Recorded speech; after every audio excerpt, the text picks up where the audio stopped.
नमस्कार मित्रांनो, मी अविनाश चौरे मराठी कट्टा चॅनलवरती तुमचं स्वागत करतो. या ठिकाणी बघा हायकोर्ट ऑफ बॉम्बेमध्ये 2331 पदांच्या या ठिकाणी विविध पदांच्या जागा सुटलेल्या आहेत. यामध्ये बघा ही खाली रिक्रुटमेंट नोटीस दिलेला आहे. यामध्ये स्टेनोग्राफर असेल हायर ग्रेडमध्ये किंवा या ठिकाणी लोअर ग्रेडमध्ये असेल, त्यानंतर क्लर्कची असेल किंवा स्टाफ कार ड्रायव्हरच्या या ठिकाणी जागा आहेत. पिऊनच्या सुद्धा आहेत आणि स्क्रुटनी ऑफिसरच्या सुद्धा आहेत. तर त्याच्याशी रिलेटेड बघा डिटेल ऍडव्हर्टाइजमेंट प्रत्येकाच्या दिलेल्या आहेत यामध्ये आणि त्याच खाली त्या ठिकाणी अप्लाय ऑनलाईन असं सुद्धा लिहिलेले आहे. तर प्रत्येक वेगवेगळ्या पदासाठी अप्लाय जे आहे ते वेगवेगळी लिंक आहे त्यासाठी करायचं आहे. यामध्ये समजा आपण क्लर्क याच्यावरती तुम्हाला अप्लाय करायचं त्याच्यावरती तुम्हाला क्लिक करायचं. या ठिकाणी बघा बॉम्बे हायकोर्ट या ठिकाणी असं नाव दिलं आलेलं असेल.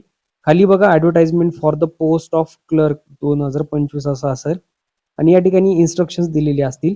तर तुम्हाला या ठिकाणी रजिस्ट्रेशन वरती क्लिक करायचंय. रजिस्ट्रेशन वर क्लिक केल्यानंतर या ठिकाणी तुम्हाला दिसू शकतं online application for the post of clerk असं लिहिलेलं आहे. यामध्ये बघा date of publication of advertisement 8/12/2025 लिहिलंय. खाली पोस्टचं नाव असेल या ठिकाणी क्लर्क ते सुद्धा तुम्हाला चेक करायचंय. त्यानंतर बघा खाली आहे name of the establishment for which applying select only one. यामध्ये बेंच दिलेले आहेत म्हणजे खंडपीठ. या ठिकाणी बॉम्बेचं दिलेलं आहे, नागपूर दिलेलं आहे आणि औरंगाबाद. या ठिकाणी तुम्हाला जे खंडपीठ या ठिकाणी सिलेक्ट करायचं त्याच्यावरती तुम्हाला क्लिक करायचंय. त्यानंतर बघा खाली नेम दिलेला आहे. त्याच्यामध्ये या ठिकाणी बघा श्री दिलेला आहे किंवा मिस दिलेला आहे किंवा श्रीमती दिले आहे. तर तुम्हाला याच्यापैकी जे आहे ते सिलेक्ट करायचंय तुम्ही कोणाचं टाकताय. त्यानंतर तुम्हाला तुमचं पहिलं नाव या ठिकाणी टाकायचंय. त्यानंतर तुम्हाला तुमचं मिडल नेम टाकायचं आहे, नंतर लास्ट नेम टाकायचंय.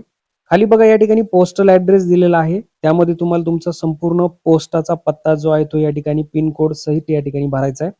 खाली बघा डिस्ट्रिक्ट ऑफ पोस्टल ऍड्रेस दिलेला असेल तर याच्यावरती तुम्हाला क्लिक करायचंय आणि तुम्ही कोणत्या डिस्ट्रिक्टसाठी या ठिकाणी भरत आहात म्हणजे तुमचा ऍड्रेस जो आहे तो कोणत्या डिस्ट्रिक्ट मधला आहे तो लिहायचा आहे. त्यानंतर पुढे पिन कोड लिहायचा आहे. खाली बघा तुम्हाला आधार कार्ड नंबर तुमचा टाकायचा आहे पूर्ण. त्यानंतर ईमेल आयडी टाका आणि ऍट द नंतर तुम्हाला डोमेन नेम टाकायचंय. या ठिकाणी याहू असू शकतं किंवा gmail.com सुद्धा असू शकतं. ते समोर टाका. खाली तुम्हाला मोबाईल नंबर टाकायचा आहे. त्यानंतर जे आहे आणखी एक मोबाईल नंबर तुम्ही जर STD मोबाईल नंबर कोड या ठिकाणी वापरत असाल तर STD चा टाकू शकतात.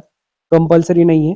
त्यानंतर बघा खाली तुम्हाला जेंडर विचारलेला आहे. तुम्ही मेल आहात फिमेल आहात ते तुम्हाला या ठिकाणी सिलेक्ट करायचं किंवा ट्रान्सजेंडर असाल तर ते सुद्धा ऑप्शन आहे या ठिकाणी. त्यानंतर बघा नॅशनॅलिटी तुम्हाला या ठिकाणी इंडियन ठेवायची. रिलिजन कॅटेगरी अँड कास्ट हे या ठिकाणी दिलेलं आहे. तर ते या ठिकाणी तुम्हाला सिलेक्ट करायचंय. हिंदू आहात, मुस्लिम आहात, शीख, ख्रिश्चन सगळ्यांसाठी आहे या ठिकाणी. त्यानंतर बघा तुम्हाला पुढे सिलेक्ट करायचंय या ठिकाणी अदर कशामध्ये येतात तुम्ही SC ST नॉमॅडिक ट्राईब्स मध्ये NTB CD किंवा विमुक्त जाती भटक्या स्पेशल बॅकवर्ड क्लास किंवा जनरल मध्ये. त्यानंतर तुम्हाला खाली डेट ऑफ बर्थ तुमची व्यवस्थितरित्या या ठिकाणी टाकायचंय. तर तुम्हाला तुमची डेट टाकून घ्यायची आहे. त्यानंतर महिना टाकायचा आहे आणि नंतर या ठिकाणी तुम्हाला तुमचं वर्ष जे आहे ते साल या ठिकाणी निवडायचं आहे. त्यानंतर या ठिकाणी समोर तुमची जे एज असेल ते 8/12/2025 याच्या हिशोबाने तुमचं येऊन जाईल. प्लेस ऑफ बर्थ सुद्धा टाकायचंय. बघा या ठिकाणी तुम्हाला लाल डॉट दिलेला असेल तर सगळं कंपल्सरी आहे भरणं. त्यानंतर मॅरिटल स्टेटस मध्ये तुम्हाला मॅरिड असेल तर मॅरिड करा, अनमॅरिड असेल तर अनमॅरिड ठेवा किंवा डायव्होर्स असेल तर ते सुद्धा ऑप्शन या ठिकाणी दिलेलं आहे. त्यानंतर whether candidate is differently able person. जर तुम्ही अपंग असताल तर या ठिकाणी येस करा, नसाल तर नो म्हणून राहू द्या. खाली यायचंय डिटेल ऑफ एज्युकेशनल क्वालिफिकेशन दिलेलं आहे त्यांनी. या ठिकाणी बघा एज्युकेशनल क्वालिफिकेशन मध्ये तुम्हाला तुमचं 10वी 12वी graduate post graduate diploma PG MPhil PhD यापैकी काही झालं असेल त्याच्यावरती क्लिक करायचंय. स्ट्रीम या ठिकाणी तुम्हाला चूज करायची आहे. समजा या ठिकाणी डिप्लोमा 12वी झालेला असेल तर या ठिकाणी बघा आर्ट्स कॉमर्स सायन्स MCBC या पद्धतीचा आलेला आहे. तर समोर तुम्हाला तुमचं स्ट्रीम ऍप्लिकेबल लिहायचंय. बोर्ड कोणता आहे, युनिव्हर्सिटी कोणती होती ते लिहा. समोर तुमचं पासिंग इयर किती होतं तर ते लिहायचंय तुम्हाला. त्यानंतर आउट ऑफ मार्क्स किती पडलेले आहेत आणि टोटल मार्क्स किती आहेत, पर्सेंटेज या ठिकाणी आणि क्लास कोणता आहे, फर्स्ट क्लास डिस्टिंक्शन किंवा काय जे असेल ते त्या ठिकाणी तुम्हाला सिलेक्ट करायचंय.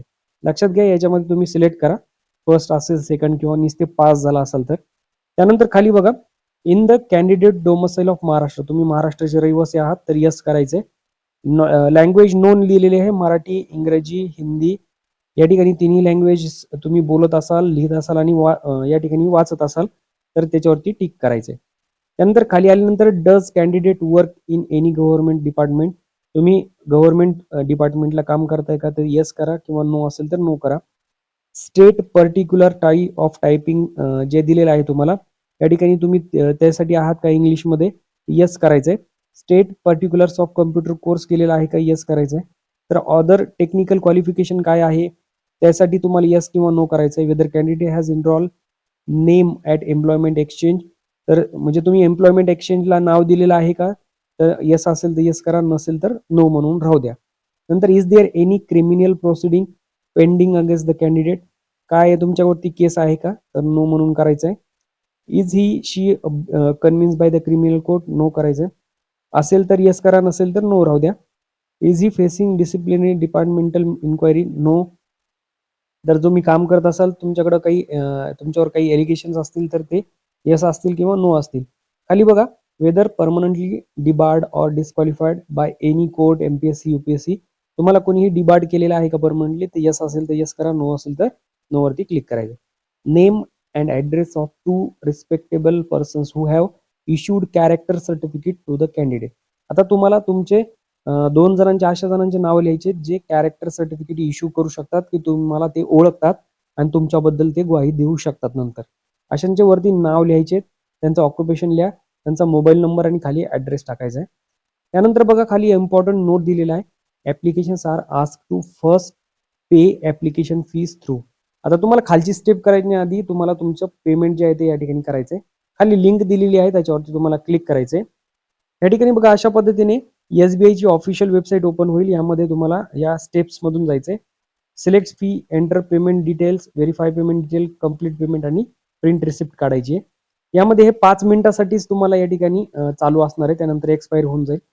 खाली आल्यानंतर या ठिकाणी बघा आपण जी कॅटेगरी सिलेक्ट केलेली आहे पेमेंटची ती या ठिकाणी तुम्हाला सिलेक्ट करायची. लक्षात घ्या या ठिकाणी तुम्हाला काय दिलेलं आहे, कॅटेगरीवर तुम्ही जसं सिलेक्ट करताल तर तुम्हाला क्लर्क, या ठिकाणी पिओन, या अशा पद्धतीच्या कॅटेगरी येतात. तर या ठिकाणी तुम्हाला त्याच्यावरती क्लिक करायचंय आणि या ठिकाणी क्लिक केल्याच्या नंतर जे आहे तुम्हाला त्या ठिकाणी नेक्स्ट स्टेप जे आहे ते ओपन होईल. या ठिकाणी आपण क्लर्कला सिलेक्ट केलेला आहे. खाली बघा तुमचं फर्स्ट नेम, मिडल नेम टाकायचं, last name, mobile number, email ID, date of birth, address, 1 liner टाकायचं आहे. एक्झामिनेशन फीस तुमची 1000 राहणार आहे, त्याला या ठिकाणी एडिट करू नका. त्यानंतर खाली तुम्हाला तुमचे मोबाईल नंबर आणि बाकीचं डिटेल जे आहे ते या ठिकाणी टाकायचं आहे. ईमेल आयडी टाकायचा आहे आणि या ठिकाणी जे आहे कंडिशन वरती या ठिकाणी टिक करायचंय. या ठिकाणी तुम्हाला खाली जे आहे ऑटोमॅटिक कॅप्चा दिलेला असेल तर ते कॅप्चा या ठिकाणी टाका आणि या ठिकाणी नेक्स्ट वरती प्रोसिजर करायची आणि पेमेंट कंप्लीट करायचं आहे. त्यानंतर तुमचं जे व्हेरीफाय पेमेंट होईल आणि पेमेंट कंप्लीट होऊन तुम्हाला शेवटी जी रिसिप्ट आहे ती डाउनलोड करायची, कारण त्याच्यावरती एक डीओबी नंबर येतो या ठिकाणी पेमेंट झाल्याचा, तर तो नंबर तुम्हाला या ठिकाणी टाकायचा आहे. तर पेमेंट झाल्याच्या नंतर या ठिकाणी तुम्हाला बघा खाली पेमेंट गेटवे एसबीआय वापरले तुम्ही, SBI collect reference number DU ब्रॅकेटमध्ये दिलेला आहे, त्या पद्धतीचा नंबर तुम्हाला रिसिप्टवर दिसून जाईल, तो टाकायचा आहे. पेमेंट कोणत्या डेटला केलेली आहे, फॉर्म भरलेल्या ते डेट टाकायची. खाली बघा फोटो अटॅच आहे, चूज फाईल करायची आणि तुमचा फोटो 40 KB पेक्षा जास्त नसता कामा नये आणि सिग्नेचर सुद्धा तर जेपीजी हे फॉर्मॅट वापरा. या ठिकाणी खाली तुम्हाला बघा कॅप्चा दिलेला आहे, सिक्युरिटी कोड टाकायचा आहे. खाली डिक्लेरेशन वरती आय अग्री करा आणि केल्यानंतर तुम्हाला ते सबमिट करायचंय. लक्षात घ्या तुम्हाला या सगळ्या प्रोसिजर मधून जायचंय. सगळं झाल्याच्या नंतर तुमचं रजिस्ट्रेशन कन्फर्म झालंय का नाही हे चेक करण्यासाठी फाइंड युअर रजिस्ट्रेशन आयडी याच्यावरती तुम्हाला क्लिक करायचंय. क्लिक केल्यानंतर या ठिकाणी बघा online application for the post clerk यासाठी रजिस्ट्रेशन आयडी बघा, ईमेल आयडी वर तुम्हाला क्लिक करायचं, तुमचा ईमेल आयडी टाकायचा आहे.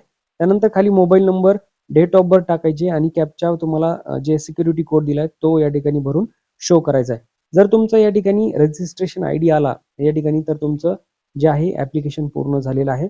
तर तुम्ही प्रिंट ऍप्लिकेशन वरती जाऊन हे ऍप्लिकेशन डाउनलोड करून ठेवू शकतात. तर मित्रांनो अशा पद्धतीने तुम्हाला या ठिकाणी बॉम्बे हायकोर्टसाठी कोणत्याही बेंच या ठिकाणी नागपूर असेल, मुंबई किंवा या ठिकाणी छत्रपती संभाजीनगर यासाठी तुम्ही अप्लाय करू शकता. तर मित्रांनो नेक्स्ट अपडेटसाठी चॅनलला तुम्ही सबस्क्राईब करा, लाईक करा, शेअर करा. भेटूया पुढच्या व्हिडिओमध्ये, तोपर्यंत जय हिंद, जय महाराष्ट्र.